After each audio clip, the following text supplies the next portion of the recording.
कमरे में चुप्पी थी, हवा भी जैसे थम गई थी, सब कुछ ठहरा हुआ, सिवाय उन दो धड़कनों के जो अब एक दूसरे के सामने खड़ी थीं।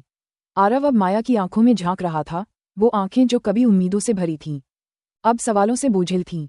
तो ये सब एक खेल था? माया की आवाज़ में कोई गुस्सा नहीं था, बस एक अजीब सी थकावट थी।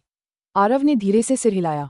नहीं माया, ये एक कोशिश थी। मैं चाहता था कोई मुझे मेरी हैसियत से नहीं, मेरे दिल से पहचाने। और तुम पहली इंसान थी जिसने मुझसे कभी कुछ मांगा नहीं, सिर्फ बात की, हंसी और साथ दिया। माया की आंखें नम हो गईं, लेकिन वो मुस्कुरा दी।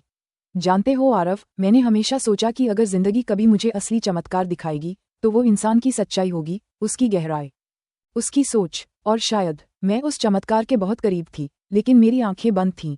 आरव चुप था। माया ने आगे कहा, तुमने जो किया वो गलत नहीं था, लेकिन दर्द दिया, क्योंकि तुम मुझसे छिपे रहे, जबकि मैं हर दिन तुम्हें पहचानने की कोशिश कर रही थी। उसने गहरी सांस ली और फिर पूछा, क्या अब से तुम हमेशा खुद को ऐसे ही सामने रखोगे, बिना मुखौटे के? आरव ने बिना रुके जवाब दिया, अगर तुम कहो तो मैं पूरी दुनिया के सामने अपनी सच्चाई रख सकता हूँ, बस तुम्हें खोना नहीं चाहता।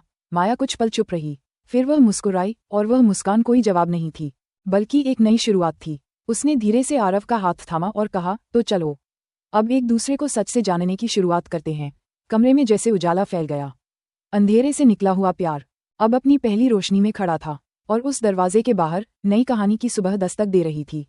अगर आपको ये कहानी पसंद आई तो इस एपिसोड को लाइक करें, और अगर आप इस कहानी का अगला एपिसोड सुनना चाहते हैं तो हमारे चैनल को सब्सक्राइब करें और अगले एपिसोड का अपडेट पाने के लिए बेल आइकन दबाएं।